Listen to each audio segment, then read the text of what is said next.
It changes a little bit because you try to base things off of two ways. A, the first time you played the opponent, studying that game, looking how they approached it, how we approached it, what changes might be beneficial. And then B, continuing to do the regular scouting process where we see what they've been doing lately, what they've been doing all year. So certainly there's a kind of a more strategic way when you play a team a second time. Have you noticed anything different than Oklahoma's been doing since y'all played them just a couple weeks ago? Yeah, of course they're doing some things different because they got a great coach. But what they're doing better is their players, their young players, just continue to get better. Some of these guys are obviously and visibly better than they were when we played them just a few weeks ago. I think that's a credit for their young talent and then also their coaching. Obviously, Woodard and Odom's had a big game combined. I think 51 points against y'all last time. What do you think you guys need to do to limit that from happening this time around? Well, Woodard was just a real killer from the free throw line. So it starts with us trying to not foul him as much. That's coaching genius right there. And then they really drove the ball from the perimeter spot. So Oklahoma's got a nice offensive setup. Obviously, last year when they had pro players, the results took them all the way to a Saturday afternoon. But this year with their younger players, it continues to be such a challenge. And I think as these guys continue to get better, Oklahoma's going to be a real force. But simply stated, you got to pick and choose whether you're going to try to take away the drive or take away the three-point shot.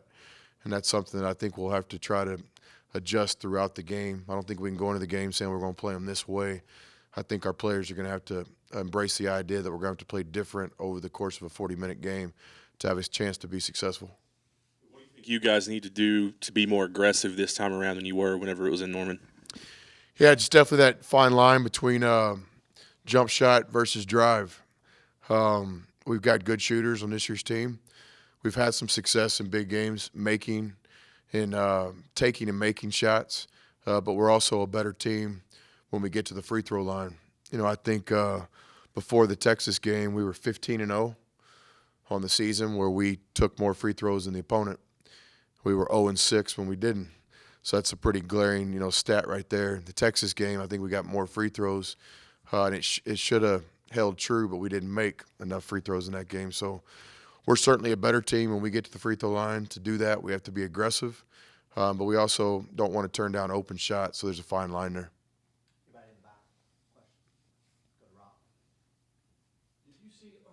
In that first half against Texas that you were this close to perhaps, just putting your foot on their throat, and for some reason it just didn't happen? Is that just because you got a little cold from outside, or? Yeah, I understand the question. I don't know about foot on the throat. I hope we can get the team to the point where in the near future we can put away a game early, but we're not there right now. But what I did see is we had a chance to control that game early. And there's a big difference on the road in the Big 12. If you can get to the locker room up 8, 10, 9, you have a real chance to put yourself in a position in the second half no matter what plays out. But when you go into a locker room up 1 or up 2, down 2, now you're in for a dogfight. Certainly in that Texas game, we played the first 12 minutes or so about as clean as we could. Even though we weren't playing great, we were shooting a decent percentage. We were controlling what we wanted to control in the defensive end, and we only had one turnover. So we played 12 minutes of basketball with one turnover. We have a 4 or 5 point lead. Then over the course of about 6 or 7 possessions, we have multiple turnovers. And what that does is it just simply stated we can't get a shot. When you turn the ball over, you can't get a shot. If you can't shoot, you're not going to score. And it was just a real problem. If it's one particular player turning the ball over time after time, that's pretty easy. He can come sit next to me. But when it's different players and it's spread across, it's a problem.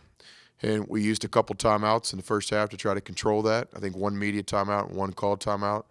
And it was just a spurt of basketball that we just couldn't overcome.